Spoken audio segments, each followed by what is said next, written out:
Hi കൂട്ടുകാരെ, നമ്മളിന്ന് നോക്കാൻ പോകുന്നത് നടികർ എന്ന മൂവിയാണ്. ആദ്യം ചെയ്ത ഒന്ന് രണ്ട് സിനിമകൾ വൻ ഹിറ്റായതോടെ സൂപ്പർ സ്റ്റാർ പദവിയിലേക്ക് വരുന്ന ഡേവിഡ് പടിക്കൽ എന്ന നായകൻ സൂപ്പർ സ്റ്റാർ പദവിയുടെ അഹങ്കാരവും കുത്തഴിഞ്ഞ ജീവിതവും അതുമൂലം ഒരു നടന്റെ ജീവിതത്തിൽ ഉണ്ടാകുന്ന പ്രശ്നങ്ങളുമാണ് ഈ സിനിമയിലൂടെ കാണിക്കുന്നത്. സിനിമയുടെ തുടക്കം തന്നെ പ്രേം നസീറിന്റെ ഒരു പഴയകാല ഇന്റർവ്യൂ കാണിക്കുന്നു. അദ്ദേഹം സൂപ്പർ സ്റ്റാർ പദവിയെപ്പറ്റി സംസാരിക്കുന്ന സൂപ്പർ സ്റ്റാർ പദവിയിലേക്ക് എത്താൻ ഒരു നടൻ ഒരുപാട് ത്യാഗങ്ങളും കഷ്ടപ്പാടുകളും സഹിക്കണമെന്നും ആ പദവിയിൽ എത്തിക്കഴിഞ്ഞാൽ ആ നടൻ എങ്ങനെ പെരുമാറണമെന്നും എല്ലാം അദ്ദേഹം പറയുന്നു. ലവ് ജവാൻ എന്ന ഡേവിഡ് പടിക്കലിന്റെ സിനിമ തിയേറ്ററിൽ വൻ ഹിറ്റാണ്. തുടർന്ന് ഒരുപാട് സിനിമകൾ അദ്ദേഹത്തിന് ലഭിക്കുന്നു. സ്റ്റാർ പദവിയുടെ അഹങ്കാരവും പണവും എല്ലാം കൂടി ആയപ്പോൾ നായകന്റെ ജീവിതം അവന്റെ കയ്യിൽ നിന്ന് തന്നെ വിട്ടുപോകുന്നു. ഈ അടുത്തായി ഇറങ്ങിയ സിനിമകളൊന്നും അത്രയും വിജയിച്ചില്ല. ഓവർ എക്സ്പ്രഷനും എല്ലാം കാരണം സിനിമകൾ പരാജയപ്പെടുകയാണ്. എന്നാൽ ഡേവിഡ് അതൊന്നും മൈൻഡ് ചെയ്യുന്നില്ല. ഫോണുകൾ പോലും അവൻ എടുക്കാറില്ല. സ്റ്റാർ പദവി തലയ്ക്ക് പിടിച്ച് അതിന്റെ അഹങ്കാരത്തിൽ മുൻപോട്ട് പോകുന്നു. ഡേവിഡിനെ കാണിക്കുന്നു. വീട്ടിലെ സെക്യൂരിറ്റിയോടൊന്നും ഒട്ടും മര്യാദയില്ലാതെയാണ് പെരുമാറുന്നത്.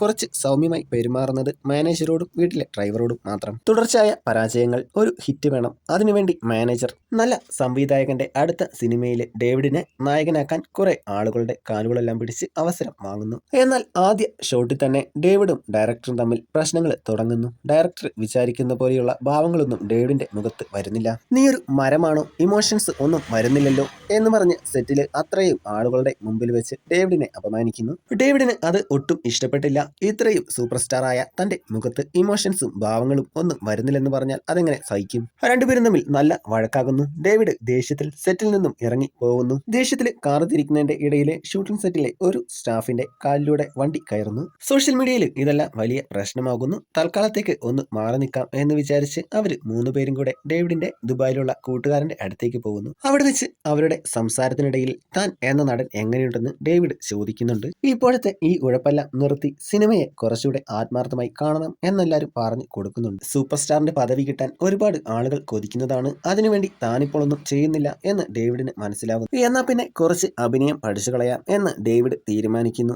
അതിനായി മാനേജർ ബാല എന്നൊരാളെ ഏർപ്പാടാക്കുന്നു. അഭിനയത്തിന്റെ ഒരുപാട് കാര്യങ്ങൾ പഠിച്ച ഒരാളാണ് ബാല. ഒരുപാട് കുട്ടികളെ അഭിനയം പഠിപ്പിക്കുന്നുണ്ട് നാടകങ്ങളിലൂടെ. മനുഷ്യന്റെ ഇമോഷൻസ് ആയ കരച്ചിൽ, സങ്കടം, ഈഗോ തുടങ്ങിയവയൊന്നും തന്നെ ഒരു തരത്തിലും ബാധിക്കില്ല എന്നാണ് എന്നെല്ലാം ബാല ഡേവിഡുമായുള്ള സംസാരത്തിനിടയിൽ പറയുന്നുണ്ട്. തന്റെ കൂടെ ഡ്രൈവറായി നിന്ന് അഭിനയത്തിന്റെ കാര്യങ്ങൾ പറഞ്ഞു തന്നാൽ മതി എന്നാണ് ഡേവിഡ് പറയുന്നത്. മറ്റാരും അറിയരുത് താൻ അഭിനയം പഠിക്കുന്ന കാര്യവും. പിന്നീട് നടക്കുന്ന ഒരു പ്രസ് മീറ്റാണ്. സ്ഥിരം മാധ്യമ പ്രവർത്തകരുടെ ചൊറിഞ്ഞുള്ള ചോദ്യത്തിൽ ദേഷ്യപ്പെട്ട് ഡേവിഡ് പണിക്കർ അവിടെ നിന്നും ഇറങ്ങിപ്പോകുന്നു. ഡേവിഡിന്റെ പുതിയ സിനിമയുടെ ഷൂട്ടിംഗ് നടക്കുകയാണ്. അടുത്ത ഷോട്ട് എന്താണെന്നും അത് എങ്ങനെ അഭിനയിക്കണം എന്നൊക്കെ ബാല ചോദിക്കുന്നു. അത് താൻ ഷോട്ട് എടുക്കുമ്പോൾ കണ്ടാൽ മതി എന്നാണ് ഡേവിഡ് പറയുന്നത്. അടുത്ത സീൻ ഷൂട്ട് ചെയ്തത് ശരിയായില്ല. ഡേവിഡിന്റെ മുഖത്ത് കുറച്ചുകൂടെ എക്സ്പ്രഷൻ വരണമെന്ന് ഡയറക്ടർ പറയുന്നു. ബാല വന്ന് അത് എങ്ങനെ അഭിനയിക്കണമെന്ന് പറഞ്ഞു കൊടുക്കുന്നു. എന്നാൽ ഡേവിഡിന്റെ മൈക്ക് വെച്ചിട്ടുണ്ട്. അതിലൂടെ ക്യാമറമാൻ അത് കേൾക്കുന്നു. താൻ അഭിനയം പഠിക്കുന്ന കാര്യം പുറത്തറിഞ്ഞാൽ അത് നാണക്കേടാണ്. അതുകൊണ്ട് തന്നെ ബാലയെ വെറുമൊരു ഡ്രൈവറാക്കി ഡേവിഡ് അവിടെ നിന്നും അപമാനിച്ചു വിടുന്നു. ബാല പറഞ്ഞ കാര്യങ്ങൾ ഡേവിഡിന്റെ മനസ്സിലൂടെ കടന്നു പോകുന്നു. അവന് ആ സീനിൽ ശ്രദ്ധിക്കാൻ പറ്റുന്നില്ല. ഒരു ബ്രേക്ക് വേണം എന്ന് പറഞ്ഞ് അവൻ അവിടെ നിന്നും ഇറങ്ങിപ്പോകുന്നു.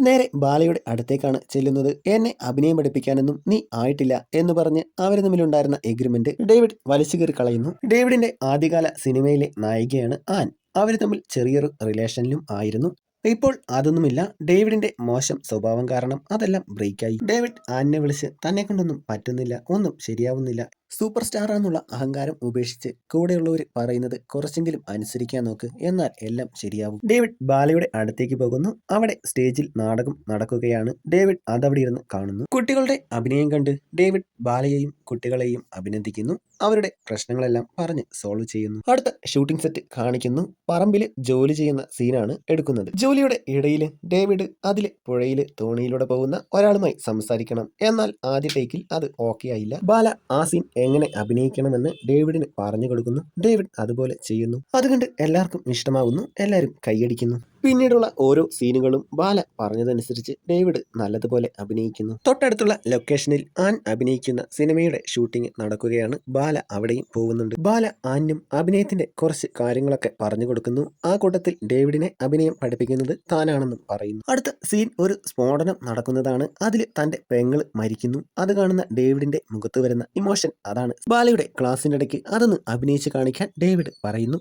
ബാലയുടെ മുഖത്തെ എക്സ്പ്രഷൻ കണ്ട് അവർ മൂന്നുപേരും പൊട്ടിച്ചിരിക്കുന്നു. ആ സീൻ ഡേവിഡ് നല്ലതുപോലെ ചെയ്തു. അത് കഴിഞ്ഞ് മുകളിൽ നിൽക്കുമ്പോഴാണ് താഴെ ആനും ബാലയും സംസാരിക്കുന്നത് കണ്ടത്. ഡേവിഡിന് അതൊന്നും അത്ര ഇഷ്ടപ്പെടുന്നില്ല.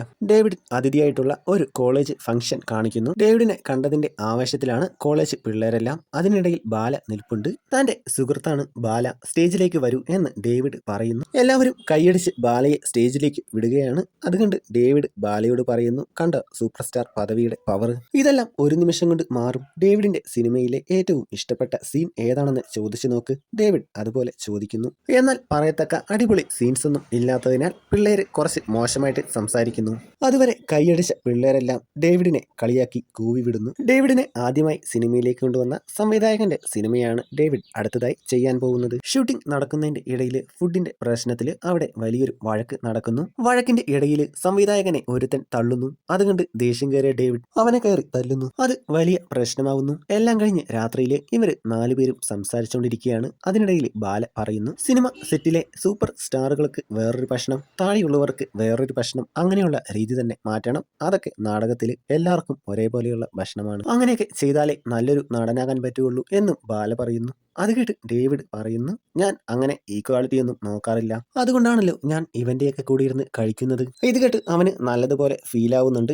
ഉള്ളിലുള്ളതെല്ലാം ഇങ്ങനെ പുറത്തു പോരട്ടെ എന്ന് ബാല പറയുന്നു. രണ്ടുപേരുടെയും സംസാരം പതിയെ പതിയെ ഒരു വഴക്കിലേക്ക് കടക്കുന്നു. സ്വന്തം കഴിവുകൾ തിരിച്ചറിയാൻ പറ്റാത്തവനാണ് ഞാനെന്നല്ലേ നീ പറഞ്ഞത്? അത് പറയാൻ നിനക്കെന്ത് യോഗ്യതയാണുള്ളത്? എന്താണ് നിന്റെ വിലാസം? ഒരു നാടകക്കാരൻ, നീ അത്രയേ ഉള്ളൂ. എനിക്ക് വിലാസമുണ്ട്. അതന്വേഷിച്ച് നിങ്ങളുടെ മാനേജർ വന്നിട്ടുമുണ്ട്. നിങ്ങളുടെ വിലാസം എന്താണ്? ഡേവിഡ് പഠിക്കൽ. പഠിക്കൽ എന്താ അച്ഛനാണോ? ആരോ പഠിക്കൽ കൊണ്ടുപോയി വെച്ചിട്ട് പോയതാണ്, അത്രയേ ഉള്ളൂ. ഇത് കേട്ടതും ഡേവിഡിന് നല്ല ദേഷ്യം കയറുന്നു. ഡേവിഡ് ബാലയെ തല്ലുന്നു. ബാല അപമാനിതൻ ആവുന്നു. ഡേവിഡിന്റെ വിചാരം ആനുമായി ബാലയ്ക്ക് എന്തോ റിലേഷനാണ് എന്നാണ്. നീ നന്നാവാനും നന്നായിട്ട് അഭിനയിക്കാനും ഞാൻ ഒരുപാട് പ്രാർത്ഥിച്ചതാണ്. കൂടെ നിൽക്കുന്നവന്റെ മനസ്സറിയാത്ത നീ ഒരു മനുഷ്യനല്ല എന്ന് പറഞ്ഞ് ബാല അവിടെ നിന്നും ഇറങ്ങുന്നു. അതുവരെ ചേട്ടാ എന്ന് വിളിച്ച ലെനിൻ ഡേവിഡിനെ സാറെന്ന് വിളിക്കുന്നു. കൂടെ ഉള്ളവരോട് ഒരു സ്നേഹവുമില്ലാത്ത പെരുമാറ്റം കാരണം ഡേവിഡിന് അവരെ ഓരോരുത്തരെയായി നഷ്ടപ്പെടാൻ തുടങ്ങി. തന്റെ വിഷമങ്ങൾ പറയാൻ പോലും ആരുമില്ല. അവൻ ആകെ തകർന്ന അവസ്ഥയിലാണ്. ഒരു സീൻ എടുക്കുന്ന സമയത്ത് ഉള്ളിലുള്ള ഇമോഷൻസ് എല്ലാം കാരണം അവൻ ശരിക്കും കരയുന്നുണ്ട്.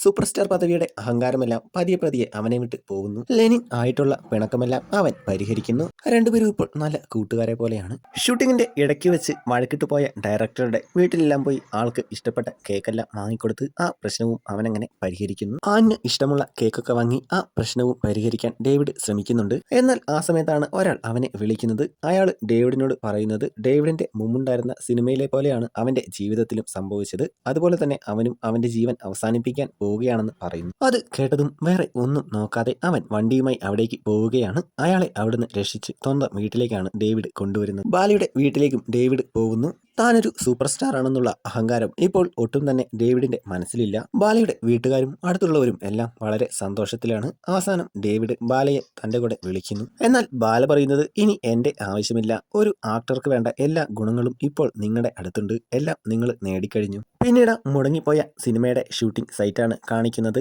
ഡേവിഡ് ഇപ്പോൾ ഒട്ടും അഹങ്കാരമൊന്നും ഇല്ലാതെയാണ് എല്ലാവരോടും പെരുമാറുന്നത്. സിനിമയിലെ ഓരോ സീനും എടുക്കുമ്പോൾ ആ സംഭവങ്ങൾ സ്വന്തം ജീവിതത്തിൽ നടന്നാൽ എങ്ങനെയാണ് നമ്മൾ റിയാക്ട് ചെയ്യുക? അത് മനസ്സിലേക്ക് ഉൾക്കൊണ്ട് സ്വന്തം ജീവിതത്തിൽ സംഭവിച്ചു എന്ന് വിചാരിച്ച് ഓരോ സീനും അഭിനയിച്ചാൽ എല്ലാം റെഡിയാവുമെന്നാണ് ബാല അവന് പറഞ്ഞു കൊടുത്തത്. സ്വന്തം അമ്മ അവനെ ഉപേക്ഷിച്ച് വേറൊരാളെ കല്യാണം കഴിച്ചു പോയത് അവന്റെ ഓർമ്മകളിൽ എപ്പോഴും വരുന്നതാണ്.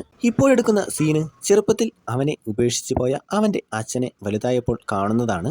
ഇങ്ങനെ സ്വന്തം അമ്മയെ കാണുമ്പോൾ എന്താണ് തന്റെ ഇമോഷൻസ് എന്ന് മനസ്സിലാക്കിയ ഡേവിഡ് ആ സീനെല്ലാം വളരെ മനോഹരമായിട്ട് അഭിനയിക്കുന്നു. അങ്ങനെ സിനിമ അവസാനിക്കുന്നു. സിനിമയുടെ പകുതി വരെ സിനിമയ്ക്ക് ആവറേജ് നിലവാരം ഉണ്ടായിരുന്നു. അത് കഴിഞ്ഞ് അങ്ങോട്ട് ഒട്ടും പോരാ. പിന്നെ ഈ സിനിമയിൽ ഇന്നത്തെ സിനിമാ മേഖലയിൽ സംഭവിക്കുന്ന പ്രശ്നങ്ങളൊന്നും കാണിക്കുന്നില്ല.